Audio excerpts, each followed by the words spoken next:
नमस्कार, मैं रामकृष्ण लाल हिमांशी प्रोडक्शंस में आपका स्वागत करता हूँ। माई स्टोरी सीरीज में इस बार अपनी स्टोरी बता रहे हैं senior film journalist Dilip Thakur ji. नमस्कार। यहाँ भी सवाल होगा। दिलीप जी, ये फिल्म पत्रकारिता को अगर हम परिभाषित करें तो कैसा बताएंगे? फिल्म जर्नलिज्म क्या होता है? देखो, जर्नलिज्म में सीरियस जॉब है, लेकिन अभी क्या होता है कि फिल्म जर्नलिज्म को है ना, अभी कोई सीरियस नहीं ले रहा है। उसका मुझे बहुत दुख होता है। अभी क्या होता है, देखो, फिल्म एंटरटेनिंग तो ही है, इंफॉर्मेशन में भी है, लेकिन जर्नलिस्ट को या जर्नलिज्म में है ना, ये film means gossip, glamour, interview और उसका गल्ला पेटी पे कितना उसका बिजनेस हुआ, ये चार चीज़ों के आगे जाना चाहिए। इसमें हम अटक गए हैं। अगर हम पब्लिक को बताएंगे कि फिल्म बनना मीन्स क्या होता है, ये बहुत सी कला और विज्ञान, इसे टेक्नोलॉजी बोलते हैं, उसका कॉम्बिनेशन होता है फिल्म। एक बहुत बड़ा यूनिट होता है फिल्म का। फिल्म सिर्फ पैसे से नहीं बनती, फिल्म दिल से बनती है। लेकिन दिल से फिल्म बनने के लिए काफ़ी मेहनत करनी पड़ती है। और इसमें और एक बात होती है कि फिल्म के अंदर दो चीज़ें महत्वपूर्ण है, एक तो स्क्रिप्ट और एडिटिंग। स्क्रिप्ट मीन्स आपको दृश्य की भाषा में ये फिल्म कैसे शूट होने वाली है, फिर डायलॉग आती है। और एडिटिंग का मतलब ये होता है कि फिल्म जो शूट की उसको शेप देना और लोगों तक पहुंचना। मीन्स सिनेमा एक सीरियस एंटरटेनमेंट बिजनेस है। मैंने तो तीनों शब्द यूज कर दिए। तो ये जो है वो लोगों तक पहुंच जाना चाहिए। मैं मेरी तरफ से कोशिश करता हूँ। मैं ये नहीं मानता कि मैं इसमें कितना सक्सेसफुल रहा। मेरी आज भी वही मैं ट्राई कर रहा हूँ कि मुझे ये लोगों तक पहुंच देना चाहिए, और ये फिल्म जर्नलिज्म होता है, होना चाहिए। आपने अब तक के अपने करियर में एज ए मराठी रीजनल से शुरू किया पत्रकारिता, तो किन किन खास खास लोगों का जो इंटरव्यू आपने किया उसमें से कुछ खास नाम बताइए और उनसे कैसा एक्सपीरियंस रहा आपका? अरे ये तो लंबा लंबा है, इतने लोगों के इंटरव्यूज की। मैं सच बोलूँ, एक नाम लेना मुझे कुछ ठीक नहीं लगता। मराठी में भी किए, हिंदी फिल्म इंडस्ट्री में भी किए, काफ़ी काफ़ी लोग हैं। क्योंकि देखो, लेकिन दूसरी बात है कि ये हमारे काम का भाग है, काम का हिस्सा है। चाहे वो अमिताभ जी का इंटरव्यू हो, देव साहब का इंटरव्यू हो, या फिर और किसी टेक्नीशियन का इंटरव्यू। शायद आपको पता नहीं होगा कि अमित जी 1989 तक उन्होंने प्रेस के ऊपर बैन डाला था। वो इंटरव्यू देते नहीं थे। हम लोगों को, हम उस वक्त के जर्नलिस्ट को, अगर अमित जी यानी अमिताभ बच्चन का परफॉर्म देखना है या तो उनको देखना है, तो हम उनके फिल्म के मुहूर्त अटेंड करते थे। जैसे इनवाइट मिलता था कि रुद्र फिल्म का इनविटेशन, रुद्र फिल्म का मुहूर्त महबूब में, शिनाक फिल्म का मुहूर्त आरके स्टूडियो में, हम का मुहूर्त महबूब स्टूडियो में, खुदा गवाह का मुहूर्त गेटी गैलेक्सी में है। जैसे इनवाइट मिलता था, बंधुआ का मुहूर्त नटराज स्टूडियो में, जैसे ही उसका इनवाइट मिलता था, मैं भाग जाता था। सभी हम भाग जाते थे। इनमें से कुछ फिल्में बनी नहीं, बंधुआ बनी नहीं, रुद्र नहीं बनी, शिनाक नहीं बनी, लेकिन फिर उन्होंने बाइकॉट निकालने के बाद उस वक्त 1-to-1 इंटरव्यू हुआ करते थे।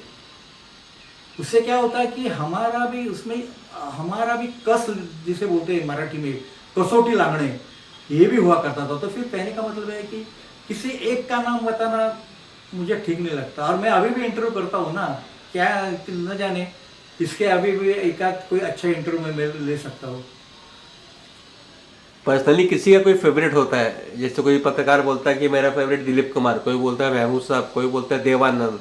आपका फेवरेट कौन सा है? मेरे फेवरेट मैं बोलूँ तो राजेश खन्ना, अमिताभ बच्चन, रेखा, दादा कोंडके, लक्ष्मण बेर्डे, ये मेरे फेवरेट है। और मैं हमेशा ये मानता आ रहा हूँ, और सबको मालूम है, मेरे पढ़ने वाले, मुझे जानने वाले, ये सब जानते हैं कि मेरे फेवरेट एक्टर एक्ट्रेस कौन है। आज जब डिजिटलाइजेशन की बात करते हैं हम, तो इस समय में फिल्म पत्रकारिता कहाँ पहुँच गई है? अभी देखो, अभी वो मजा, वो चार्म, वो थ्रिल, वो कसौटी, वो चैलेंज, नहीं रहा जो 80s 90s में हुआ करता था। वो चैलेंज भी था, अच्छे मौके भी थे, अच्छा अनुभव भी था। अभी देखो, अभी फिल्म के मुहूर्त होते नहीं थे। एक जमाने में फिल्म का मुहूर्त तो मानो एक दिन का त्योहार है। किसी बड़े फिल्म मेकर का मुहूर्त हो तो उनके जो ग्रुप के प्रोड्यूसर है, डायरेक्टर है, वो आ जाते थे। क्या मिलता था हमें? एक पेड़ा मिलता था, एक सॉफ्ट ड्रिंक मिलता था, लेकिन हम हैप्पी थे। उसके लिए हम नहीं जाते थे, वो पूरा माहौल का एक्सपीरियंस लेने के लिए जाते थे। आधा से ज़्यादा दिन वो मुहूर्त का वो फंक्शन चलता था। उस जमाने में हमें सेट पे बुलाते थे, मैं तो जाता ही था, लेकिन अगर आपको बुलाया नहीं है फिर भी हमें स्टूडियोज में एंट्री हुआ करती थी, सेट के ऊपर एंट्रीज हुआ करती थी। कोई बोलता नहीं था आप सेट पे क्यों आए। तीसरी महत्वपूर्ण बात, मानो कि हम डायरेक्टली सेट पे चले गए। जैसे रिटर्न ऑफ जेल थीफ का बहुत बड़ा सेट फिल्म वाले स्टूडियो में लगा था, मैं डायरेक्ट गया। जैकी श्रॉफ को लगा कि ये इंटरव्यू के लिए आया है। कोई भी आर्टिस्ट हो, जर्नलिस्ट को देख के लगता था कि अरे इंटरव्यू के आया होगा, फोटोग्राफर को देख के लगता था कि फोटो निकालने के लिए आ गए। वो थोड़ा नज़र से बोलता था कि रुक जाओ, हो जाएगा काम। ये होता था, हम आधा 1-1.5 घंटे रुकते थे, फिर अच्छा इंटरव्यू होता था। फोटोग्राफर कोई भी आर्टिस्ट हो उसे बाहर बुलाते थे, चाहे फिल्मिस्तान स्टूडियो का वो छोटा सा गार्डन क्यों ना हो, या महबूब स्टूडियो का जो ग्रीनरी है वो क्यों ना हो, आर्टिस्ट बाहर रहते थे। चाहे माधुरी दीक्षित हो, जीव चावला हो, काजोल हो, और फिर फोटो निकाले जाते थे। फिल्म सिटी में हम जाते थे, डायरेक्ट थे। अभी वो सब खत्म हो गया है। तीसरी महत्वपूर्ण बात, काफी आर्टिस्ट मराठी तो थे, हिंदी के भी स्टार हमें नाम से जानते थे, नाम से जानते थे, घर पे बुलाते थे। इंटरव्यू तो घर पे जाते ही हुआ करता था मोस्टली। सेट की बात अलग है, घर पे क्या होता था, अगर आपको घर पे बुलाया तो मानो कि आपको रिस्पेक्ट दिया है। मैं वर्षा उसगांवकर के इंटरव्यू उनके घर जाके किए हैं, अश्विनी भावे के इंटरव्यू उनके घर जाके किए, अलका अटले के इंटरव्यू उनके घर जाके किए, सोनाली बेंद्रे के इंटरव्यू घर जाके किए, उर्मिला मातोंडकर के घर जाके किए। ये तो ही है, उसके साथ ये भी है कि उनके फैमिली से भी मेरी जान पहचान हो गई, रिलेशन बन गया। काफी आर्टिस्ट ऐसे जो घर पे इंटरव्यू के लिए हमें बुलाते थे। मनोज कुमार आज भी अपना जो लैंडलाइन फोन है खूब उठाते हैं। मनोज कुमार भी अपने घर पे हमें इंटरव्यू देने के लिए बुलाते थे। कुछ भी मानो बोलो बुलाते, एक रिस्पेक्ट हुआ कर। अभी देखो, अभी वो सब कुछ खत्म हो गया। क्या हुआ, बाद में न्यूज़पेपर्स की संख्या बढ़ गई, वीकलीज की संख्या बढ़ गई, चैनलों की संख्या बढ़ गई, डिजिटल चैनल तो इतने हुए कि तो पता भी नहीं चलता। अभी भीड़ हो गई, और अभी ना वो 1-to-1 का जो टाइम था, 1-to-1 वो चला गया है। 1-to-1 इंटरव्यू मिलना अभी मुश्किल ही है, इतना मुश्किल है ना। वो ग्रुप में लोग बैठाते हैं, ग्रुप में बैठना, मैं कुछ साल बैठा भी, लेकिन वो मज़ा नहीं आया, क्योंकि मुझे जो सवाल करना है वो ग्रुप में मुझे करने का मौका नहीं मिल रहा था।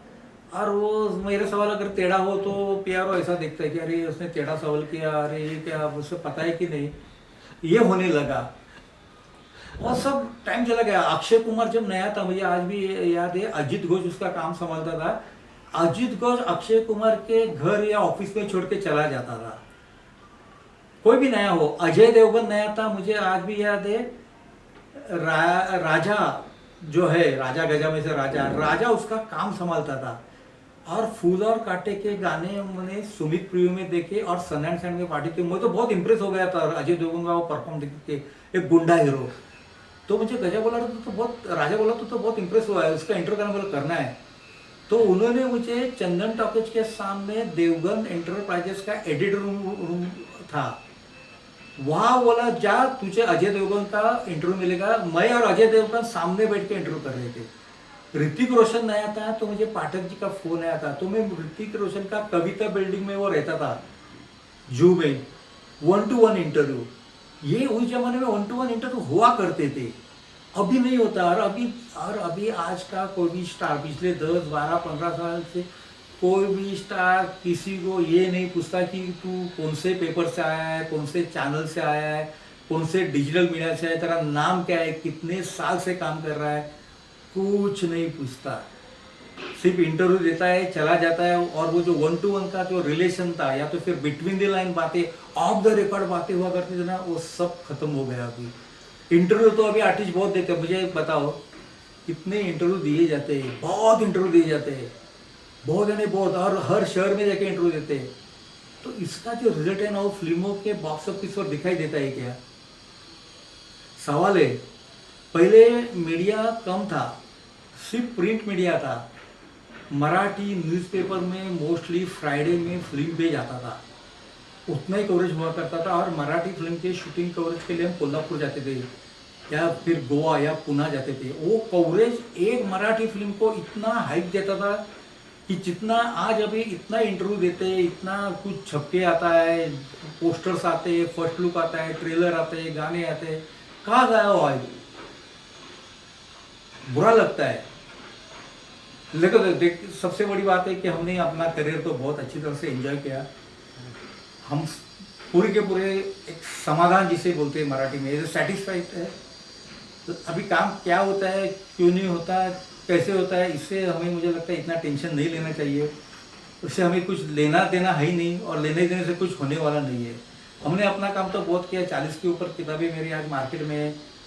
आप यूट्यूब पे जाएंगे तो 300 के ऊपर मेरे उस पर आपको ये मिलेंगे, क्या बोलते हैं, इंटरव्यूज नहीं, क्लिप सॉरी। आप यूट्यूब पे जाएंगे तो मेरे 300 के ऊपर क्लिप आपको देखने को मिलेंगे, वीडियोस देखने को मिलेंगे। ये तो है ना, लोग जानते हैं मुझे, और जो जानते हैं उसका मुझे आनंद है, समाधान है। जो नहीं जानते, बस अभी क्या उसका रोना क्या है, उसका दुख क्या है।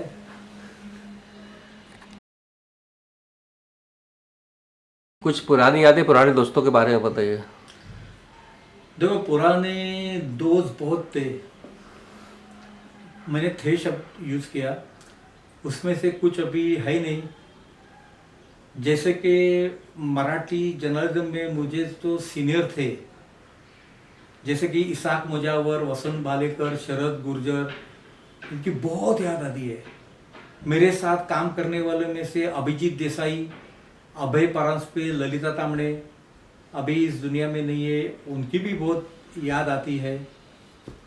पीआरओ में देखा जाए तो बनी रुबेन, आर पाठक, राजा, इनकी भी याद आती है। बहुत थे।